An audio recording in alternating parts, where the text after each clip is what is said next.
Have you ever walked away from someone feeling like a balloon that's just been punctured? You weren't physically harmed, and the conversation might have seemed normal, but something inside you felt off. Drained, quiet, small, like they reached into your chest and stole something you didn't know you were guarding. That's not a coincidence.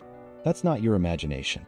That's the invisible touch of an energy vampire. And the worst part? They don't always wear fangs. This is BrainTrap TV, the channel where we explore what most people ignore, the emotional undercurrents, the psychological shadows, the unseen predators walking in daylight. So stay close. This one could change how you see every conversation from now on. Energy vampires are real, not in the supernatural sense, but in the emotional one. They walk among us with charming smiles, open arms, and heavy baggage. They feed not on blood, but on attention, empathy, validation, and your time. They might come to you as a friend in need, a colleague sharing one too many personal struggles, or a partner who always seems to turn your joy into their storm. And slowly, without noticing, you become the emotional host. Drained, exhausted, questioning your own sensitivity.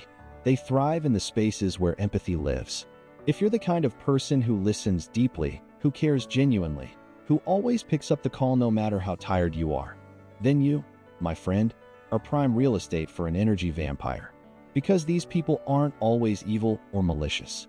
Many of them are just lost, chronically lonely, emotionally immature, addicted to drama or chaos, or simply incapable of self-soothing. So they seek hosts, emotional batteries they can plug into. The draining doesn't always start obvious. In fact, some of the most dangerous energy vampires are wrapped in the softest packaging, the ones who make you feel needed, special, indispensable. At first, it feels good. You like being the strong one, the listener, the helper. But over time, you realize your needs are never on the table. Your bad day gets overshadowed by their catastrophe. Your boundaries, gently ignored. Your silence, filled with their noise. And still, you stay because guilt is their most powerful tool. The moment you try to pull away, they collapse. The illness gets worse. The crisis deepens. The sadness sharpens. And so, you sacrifice one more piece of your peace just to keep them okay. Some energy vampires wear darker masks. The critic, the narcissist, the passive-aggressive martyr. They walk into a room and you feel it, a shift in air pressure, a subtle tension, like your body knows before your mind does. These are the ones who belittle under the guise of just being honest, who praise you one second and mock you the next. They don't feed on your empathy, they feed on your insecurity, your hesitation, your silence. Let me give you a real-life story. Sarah, a kind and introverted woman, had a best friend named Jenny. Jenny was magnetic, funny, emotional, always in some kind of trouble. At first, Sarah loved being her rock. She thought, I'm helping her. I'm being a good friend. But the years passed, and nothing changed. Jenny's problems just got bigger. Every birthday, every celebration, Jenny had a crisis. Every time Sarah brought up her own struggles, the conversation boomeranged back to Jenny. One day, after a short call with Jenny, Sarah found herself crying. Not from anything Jenny said, but from the exhaustion of never being heard. That's the silent wound of an energy vampire. They don't scream, they leak. And they leak into your time, your space, your mental health, until you find yourself a version of you that's more tired, more bitter, more resentful, without knowing why. But here's the hard truth. Energy vampires can't feed without consent. Not conscious consent, but emotional availability. That's why awareness is your weapon. You don't need confrontation. You need clarity. Once you name the pattern, it loses power. Once you recognize the toll, you can start reclaiming your energy. We'll go deeper in the next part, but for now, just ask yourself this. Who in your life leaves you feeling smaller, not stronger, after every interaction? Who interrupts your healing with their chaos? Who makes your peace feel like guilt? Because once you see it, you can't unsee it. Energy vampires don't always mean to hurt you. That's what makes them so dangerous. Because they come wrapped in relationships you care about, your family, your lover, your oldest friend. And you keep telling yourself they don't know what they're doing, that they're just hurting, that they need you. And maybe they do. But what about you?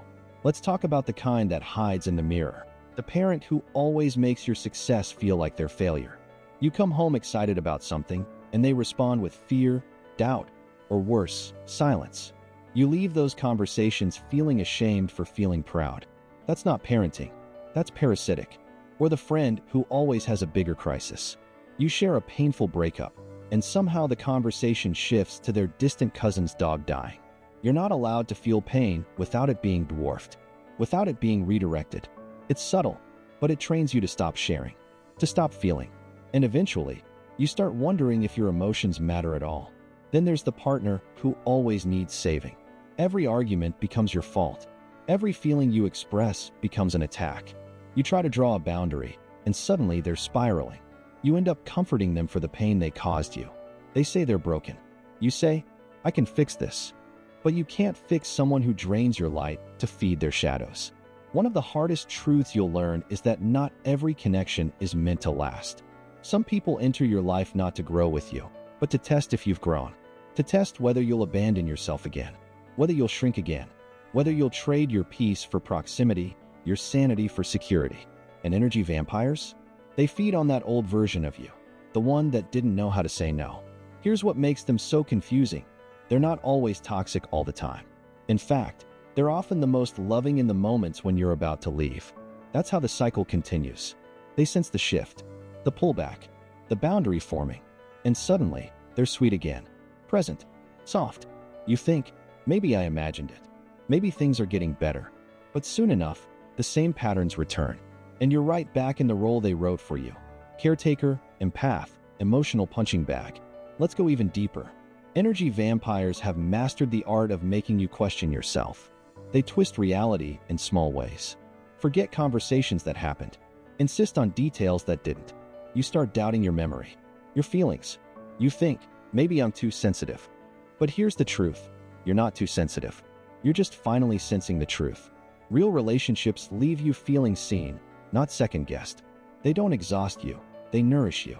And they don't demand that you carry their weight at the cost of your own spine. You want another example? Think about Maya, a bright, sensitive teenager who loved to help others. She befriended a girl named Kira in high school who always seemed to be in some kind of emotional crisis. Maya became Kira's therapist, teacher, and emotional lifeline all in one. At first, it felt fulfilling, but slowly, it turned suffocating. Kira would call Maya at 2 a.m. crying, show up at her house unannounced, get angry when Maya had plans. The friendship turned into a job, a burden, and when Maya finally said she needed space, Kira told everyone she was a selfish, fake friend. Maya began to question everything. Was I the problem? She whispered to herself at night. The answer is no. Maya was the host. Kira was the vampire. And this pattern repeats in millions of lives, quietly, every day. So here's what you need to remember. Your energy is sacred. Your time is finite. Your empathy is powerful, but it is not infinite. You are allowed to walk away from people who leave you feeling less than you are. You are allowed to choose your peace over their problems. You are not responsible for healing every person who hurts. In Part 3, we'll explore exactly how to set boundaries, reclaim your emotional space, and protect yourself from being drained again. There comes a moment, silent, maybe even accidental, when you realize you're tired in a way that sleep can't fix. A strange heaviness lives in your chest. You find yourself less excited about your passions, more anxious when the phone rings. You begin avoiding certain people, not because you're busy, but because something in you whispers, I just can't deal with this today. That whisper is wisdom, and it's trying to protect you from something you've been tolerating for far too long. Energy vampires don't just drain your mood. They distort your sense of what's normal. They recalibrate your internal compass until chaos becomes your default and exhaustion feels like love. And they do it gradually, not with a thunderstorm, but with a slow, steady drip. You don't notice the flood until you're drowning. So how do you protect yourself? How do you stop the leak? The answer isn't always confrontation. Sometimes it's clarity. The first step is recognizing the pattern and naming it. Because once you give something a name, it stops being a ghost. It becomes real, tangible, containable. Let's look at the signs. Do they always make the conversation about them, no matter what you're going through? Do you feel more tired after spending time with them, even if you were in a good mood before? Do they ignore your boundaries or react with guilt trips and emotional manipulation when you set one? Do they constantly play the victim, even in situations they created? Do they drain your time, emotions, or mental space without ever refilling the well. If the answer is yes to more than one, you're not crazy. You're being drained. Now let's talk about the emotional traps they set. Because energy vampires don't just feed on attention, they feed on control, subtle control, and they use tools like guilt, obligation, flattery, or even nostalgia to keep you close. There's the guilt trap. After everything I've done for you, this is how you treat me. The savior trap. I don't know what I'd do without you. The compliment trap. You're the only one who understands me. The crisis trap. I'm going through a lot right now. I really need you. The silence trap. Pulling away just enough to make you chase them. These are not always conscious manipulations, but they are manipulations. You're not selfish for noticing. You're not cruel for protecting yourself. Let's revisit Sarah and Jenny. After years of emotional exhaustion, Sarah began therapy. And one of the first things her therapist asked was, "How does your body feel when you see Jenny's name pop up on your phone?" Sarah paused and then said something she hadn't admitted aloud before, like, "I want to disappear." That sentence cracked something open, because that was the truth. Beneath all the friendship, all the loyalty, all the years, they had become incompatible. Sarah had become Jenny's emotional crutch, and no matter how much she gave, it was never enough. Sarah didn't confront Jenny with anger. She didn't blame her. Instead, she started setting boundaries. She responded less. She stopped over-explaining. She began saying things like, "I'm not in a space to talk right now." And slowly, something strange happened. Jenny got louder, angrier, accusatory, and eventually, she disappeared. Not because Sarah pushed her away, but because she was no longer useful. That's the paradox of emotional vampires. When you stop feeding them, they often leave. Not out of love, but out of hunger. You might think, but what if they're struggling? What if they need help? That's empathy, and it's beautiful. But there's a difference between helping someone heal and letting them feed on you. One inspires growth. The other enforces dependency. Here's the most heartbreaking part. Sometimes the energy vampire is someone you love deeply. A sibling, a partner, a parent. In those cases, it's not about cutting them off. It's about creating invisible fences around your emotional space. You can still love someone and say no. You can still care and choose not to engage. That is not abandonment. That is self-respect. In these moments, journaling becomes your sword. Write about how you feel after interactions. Track your energy, your mood, your behavior. Sometimes you need to see your own patterns to believe they're real. Therapy can help. So can supportive friends who see you clearly and remind you what healthy love feels like. But above all, trust your gut. That small voice, that physical reaction, that inner shift. If someone leaves you feeling lesser after every interaction, it's not your fault.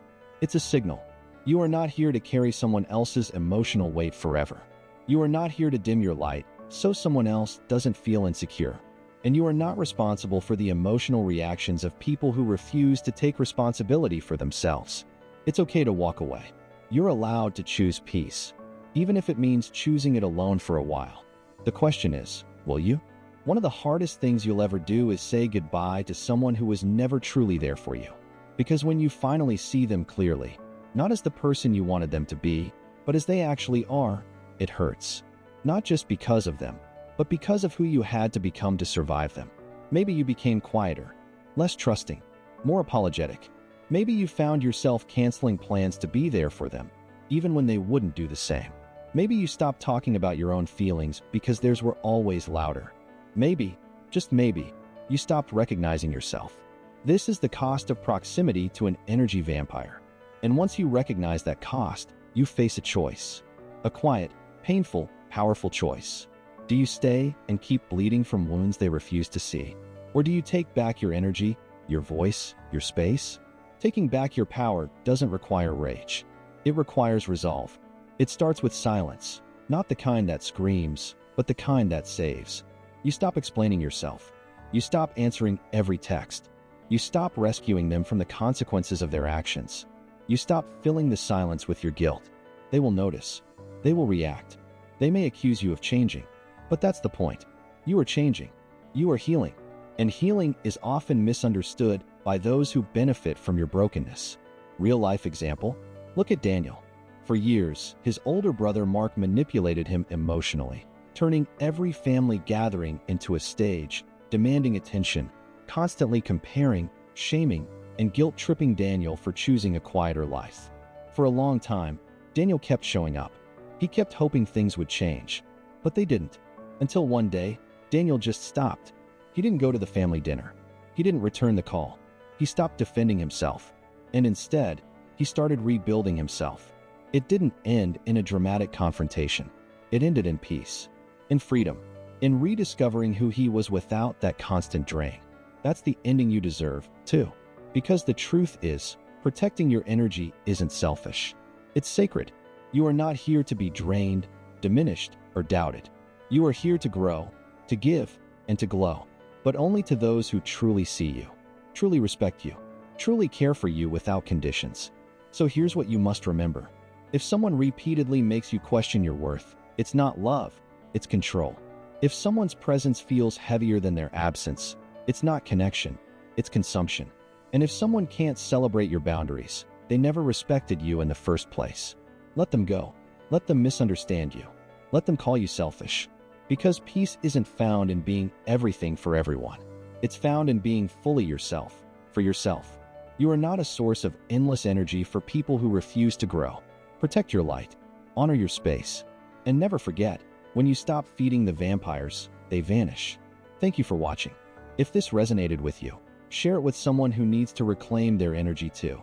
And remember, this is BrainTrap TV, where we speak the truths others are too afraid to say. Until next time, protect your power.